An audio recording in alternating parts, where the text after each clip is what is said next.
Fala galera, tudo bem? Eu sou o professor Leonardo Nascimento e esse é o sexto episódio da nossa, em dúvida se era o quinto ou o sexto, mas acho que é o sexto episódio da nossa websérie Manipulações Vertebrais, onde eu vou falar para vocês quais são as regras de predileção clínica para você manipular a coluna torácica quando o paciente tem dor cervical.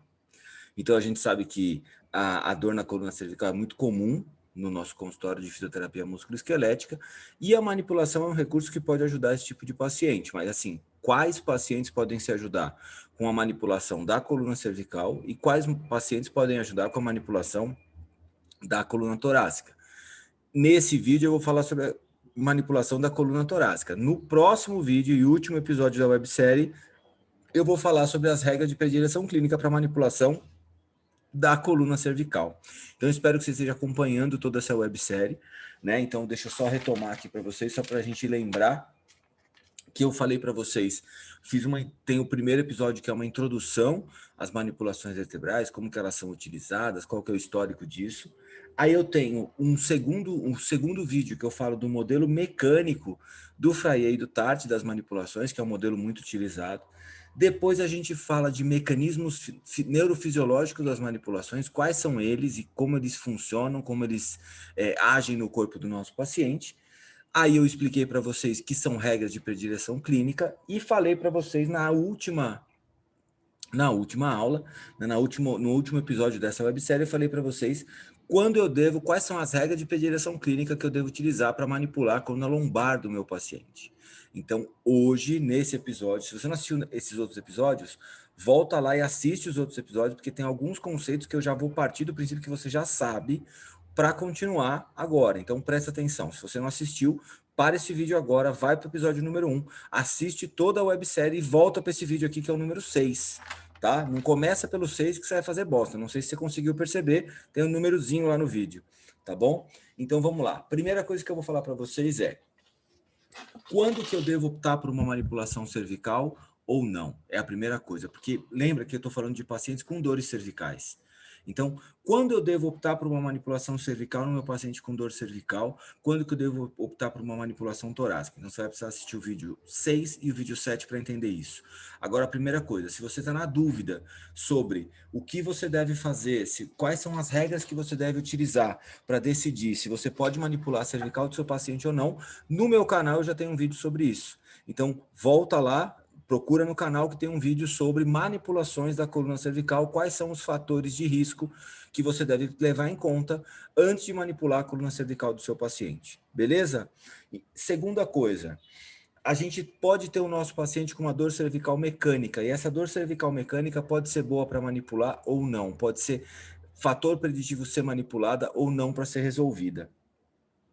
E uma coisa importante desse cluster que eu vou falar para vocês, né, dessas regras de predileção clínica que eu vou falar para vocês, que foram estabelecidas em 2007 pelo Cleland, elas não foram validadas depois, elas não foram repetidas depois. Então, o estudo dele teve resultados interessantes e promissores, como eu vou mostrar para vocês, mas não teve outros estudos que seguiram essas regras de predileção clínica e validaram efetivamente essas regras de predileção. Tá? Então, é importante também que você entenda que alguns clusters são validados e outros não. Então, algumas regras de predileção clínica são validadas e outras não são validadas. E algumas são, inclusive, são feitas tentativas de validação e não se consegue validar isso depois, e essas regras acabam sendo esquecidas. Esse cluster, o que acontece? Ele não foi validado depois, mas a maior parte das pessoas que trabalha com manipulações torácicas utiliza esse cluster como referência para os procedimentos manipulativos. Ainda, esse é um estudo de 2007, ou seja, ele foi feito em 2007, ele foi muito bem conduzido em 2007, tanto que ele serve de referência para a gente até hoje, e eu vou mostrar para vocês por quê. Deixa eu compartilhar minha tela aqui com vocês. Tá? Então tá aqui, ó. Opa, foi? Foi. Tá aqui, ó. Então a gente tem aqui, ó, os efeitos imediatos, the immediate effects of thoracic manipulation in patients with neck pain and a randomized controlled trial. Então, o que que ele fez? Ele fez um ensaio clínico controlado randomizado, onde ele utilizou manipulação torácica para pacientes com dores cervicais comparados com placebo. Então, aqui ele fala um pouco da dor cervical mecânica, que é uma ocorrência comum na população em geral, tarará, tarará, e ele explica para a gente o que ele vai fazer. O propósito desse ensaio clínico randomizado controlado é investigar os efeitos imediatos da manipulação torácica nos níveis de dor percebidos por pacientes que apresentam dor cervical. Os resultados sugerem que a manipulação torácica pode gerar efeitos analgésicos imediatos, que é uma coisa que a gente precisa muito. Eu já expliquei para vocês que a gente pode utilizar esse efeito analgésico para determinar, por exemplo, uma conduta de exercício com o meu paciente depois. Então, eu tenho um efeito analgésico com a manipulação torácica e depois que eu manipulo, eu coloco esse paciente em alguma atividade de exercício, de controle de movimento, trabalhando alguma habilidade dessa musculatura.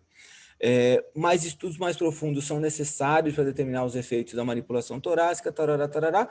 E esse estudo aqui, ó, tá? Ele foi aceito em 2004, desculpa, não é 2007 não, 2004. Eu falei 2007 no começo do vídeo, ele é de 2004, tá? E aí eu marquei para vocês aqui, ó, a primeira coisa importante, qual foi a manipulação torácica que foi utilizada. Então foi utilizada essa manipulação torácica aqui, ó, tá? Com essa posição de mão, que é uma posição de mão tradicional para realizar uma técnica de dog, e a manipulação foi feita dessa forma, que é uma técnica de dog clássica, que é utilizada em terapia manual, em osteopatia, em quiropraxia, tá? Os pacientes, e aqui uma coisa interessante que eu sempre gosto de falar, como eles utilizaram o placebo de manipulação nos estudos, e a gente pode utilizar esse estudo como referência de como fazer um placebo de manipulação, tá? Os pacientes que receberam a manipulação placebo da coluna torácica foram colocados na posição idêntica à posição dos pacientes que receberam a manipulação, e com exceção do posicionamento da mão na parte posterior. Então, uma mão aberta era colocada, an open hand foi colocada na vértebra inferior, pré-determinada pela restrição do segmento, e uma posição pré-manipulativa foi realizada. Então, o que acontece? Eles fizeram exatamente a mesma coisa, ficaram exatamente o mesmo tempo. O que se modificou foi essa mão aqui na coluna do paciente. Tá? Então, o placebo era exatamente igual à manipulação. Tem alguns estudos, alguns ensaios clínicos de manipulação que padronizam, que vão utilizar manipulação comparado com ultrassom. Eu acho que para comparar a manipulação, somente colocando o paciente em condições de receber a manipulação, tá? Porque comparar com o que não dá para ser comparado, não é a mesma coisa, eu acho que depois dá rolo quando vai interpretar os dados, sabe? Foram 68 pacientes que preencheram os critérios de elegibilidade num período de 6 meses, tá? Então, ficaram com 16 pacientes, que 16 pacientes não conseguiram cumprir os critérios de inclusão ou exclusão do estudo, e 60, então, pacientes, e 16 pacientes decidiram não participar porque eles preferiam não receber intervenções manipulativas, tá? Que isso também é uma coisa importante. Lembra que manipulação não é para todo mundo. Tem paciente que não gosta de receber manipulação e tá tudo bem. Você não tem só esse recurso. A gente está fazendo uma websérie de 7 episódios sobre manipulação, mas você não sabe fazer só isso, tá? Ou tinham algumas solicitações específicas de manipulação. Ficaram, então, 36 pacientes nesse estudo, que aí eles foram divididos em 2 grupos. 19 pacientes foram para o grupo manipulação, 17 para o grupo placebo. A idade média era equivalente, né? A gente pode perceber, não tinha diferença significativa na idade, no gênero, na duração dos sintomas, no VAS inicial.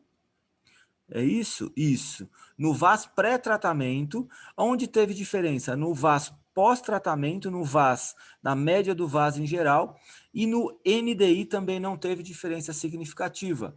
E o número de manipulações placebo também não teve diferença significativa. Ou seja, aonde a gente percebeu diferença nesses pacientes? Na dor. Basicamente foi isso. Então, o que aconteceu com esses pacientes? O que aconteceu com esses pacientes? Não teve nenhuma alteração na incapacidade quando eu comparei a manipulação com o placebo, mas teve uma diferença significativa que a gente pode ver pelo P aqui, ó, na dor, depois da intervenção, no grupo manipulação e na média geral de dor. Antes e depois também teve, óbvio, né? Porque teve uma diferença significativa na dor pós, e a média da dor pós é a dor, e a média total é a dor pós e a dor pré, Então, é óbvio que a dor, a média total teve uma diferença significativa. Então, está aqui como é que foi feito esse organograma, e aqui considerações importantes da discussão. Ele fala que os resultados desse estudo sugerem que a manipulação torácica em pacientes com primeira queixa primária de dor cervical, melhora imediatamente essa dor cervical. Apesar de não, da falta de evidência de efetividade, uma atenção considerável deve ser dada ao risco de sérias complicações, como insuficiência vértebro-basilar, para os terapeutas manuais que vão diretamente na coluna cervical. Então, é aquela história que eu falei para vocês. Quer manipular cervical? Observa as regras. Observa as regras e trabalhe dentro da sua segurança no consultório. Essa é a parte mais importante. No entanto, algumas evidências recentes sugerem que a manipulação cervical é benéfica para algum grupo de pacientes. É isso que eu vou falar no próximo episódio da websérie. Aguarde. No entanto, utilizando técnicas que o paciente tenha uma posição neutra de coluna cervical, tá? Parece ser uma estratégia mais prudente para minimizar esses riscos, que podem ser mais importantes, considerando a força utilizada do terapeuta. Então, se é um terapeuta que tem muita força, manter o paciente com cabeça neutra pode ser menos risco para pacientes com insuficiência vértebro-basilar ou problemas na artéria vertebral. E aí o importante que ele fala aqui é, apesar de tudo isso, ele está mostrando dados, ele não está falando especificamente, ele falou, e a gente, nesse estudo, não está sugerindo que a manipulação cervical deve ser evitada. O que ele está falando é um procedimento que contém risco, ponto, e ele deve ser utilizado dentro dos seus riscos. E alguns pacientes vão se beneficiar com isso, sim. Mas nesse estudo, olha o que a gente pode ver aqui nessa tabela, nessa figura 4 aqui, que a escala de VAS no grupo que recebeu a manipulação, em relação ao grupo que recebeu o placebo, diminuiu de forma significativa.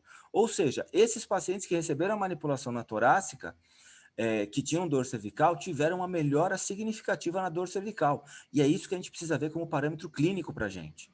Tá? Então, alguns pacientes com uma alteração importante da coluna cervical, né, com dor na coluna cervical, podem receber a manipulação da coluna torácica e se beneficiarem demais com esse tipo de procedimento. Tá? Os resultados desse estudo sugerem que a manipulação torácica pode ser um racionamento alternativo, cadê? Um racionamento clínico alternativo, ou talvez um suplemento à terapia, às intervenções de terapia manual diretamente ligadas à coluna cervical. Parkins, Smith e Panther demonstraram que a manipulação tanto da cervical quanto da torácica alta não resultam em nenhum benefício significativo em pacientes em relação a pacientes que receberam somente manipulação cervical para dor cervical. Porque aí o que você pode pensar? Você pode falar assim, bom, então se o paciente com problema na coluna cervical se beneficia com manipulação torácica, o que eu vou fazer? Manipulo logo a torácica e a cervical. Esses caras fizeram isso nesse estudo.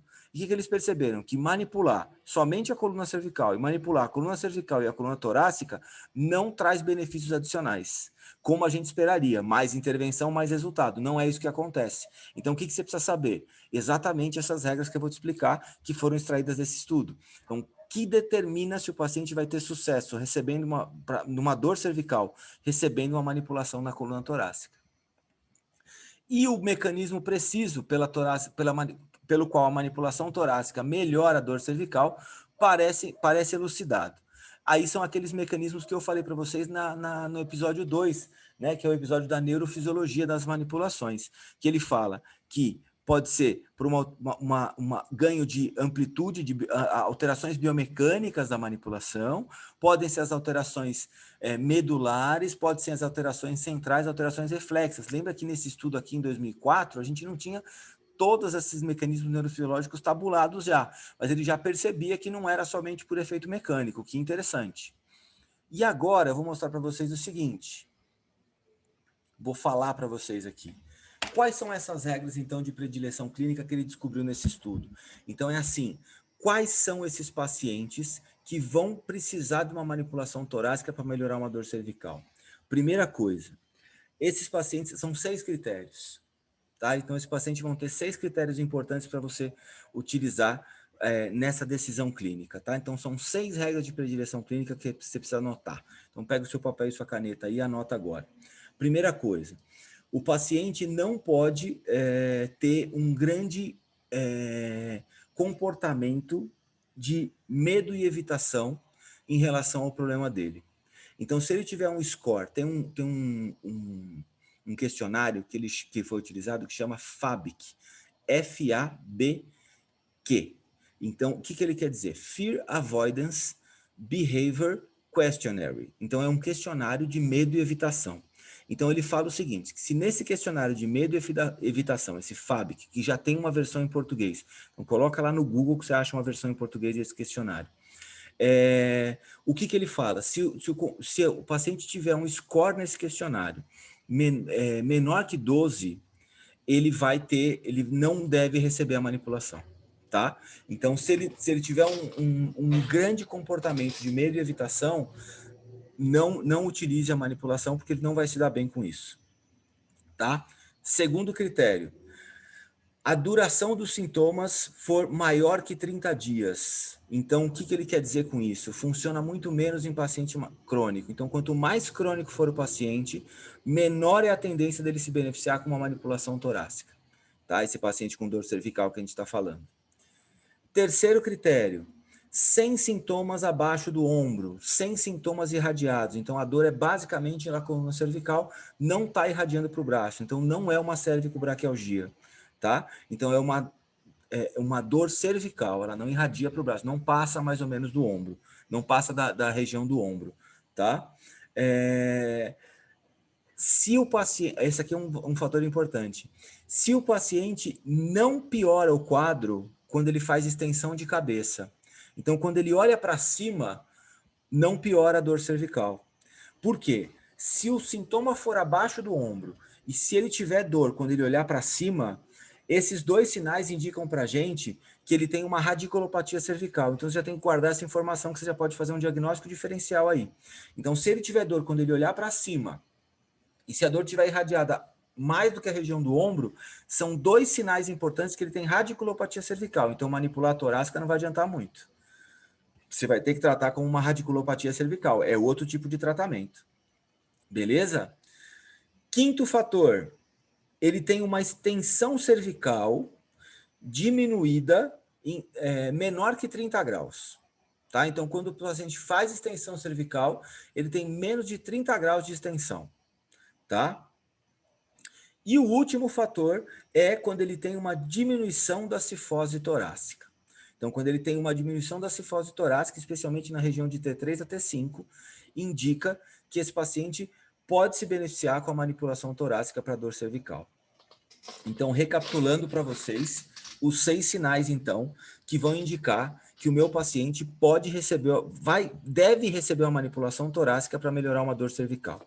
Então, assim, o seu paciente chegou com dor cervical, tá? O que você vai fazer? Você vai analisar esses 6 fatores. Então, primeiro fator, se ele tem um comportamento de medo e evitação muito alto em relação à dor no questionário FABIQ. Então, a partir de 12 pontos no questionário FABIQ, que é o Fear Avoidance Behavior Questionary, cuidado.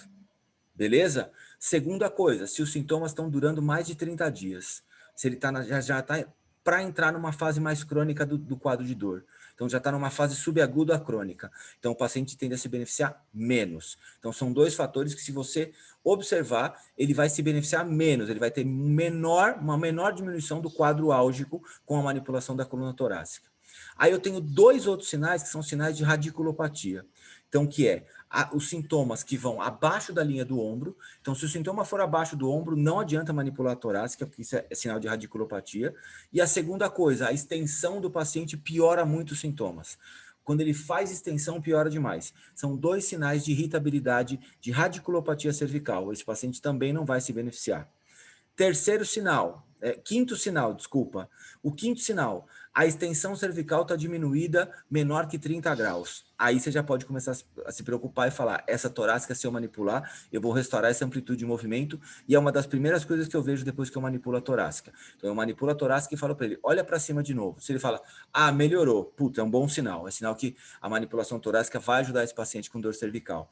E o sexto e último sinal é se ele tem uma diminuição da cifose torácica, especialmente na região de T3 a T5. Então, se ele tem aquele aumento de cifose torácica, especialmente na região de T3 a T5. Agora eu vou explicar para vocês o seguinte: se desses 6 itens que eu falei para vocês, o seu paciente tiver positivo a partir de 3 deles, ele tem 5 vezes mais chance de se beneficiar de uma manipulação torácica, de melhorar uma dor cervical com a manipulação torácica. Aumenta em 5,5, é o likelihood ratio dele. Então, se 3 desses testes derem positivo, o likelihood ratio é de 5,5, ou seja, 5,5 vezes mais chance da manipulação torácica dar resultado na dor cervical. E se esse paciente tiver 4 desses sinais presentes, que eu falei para vocês, tá? Então, ele tem 4 desses 6 sinais que eu falei para vocês, ele tem um likelihood ratio de 12, ou seja, ele tem 12 vezes mais chance de melhorar da dor cervical, de ter esse efeito analgésico na dor cervical, quando ele receber a manipulação torácica no seu consultório. Certo? Então, espero que vocês tenham gostado desse vídeo, espero que vocês tenham entendido quando vocês devem manipular a torácica com o paciente com a coluna cervical. Se vocês quiserem, voltem o vídeo, passem devagar, anotem todos esses fatores, avaliem e comentem aqui no vídeo o que aconteceu no seu consultório quando você começou a utilizar essas regras. Beleza? Beijo, valeu!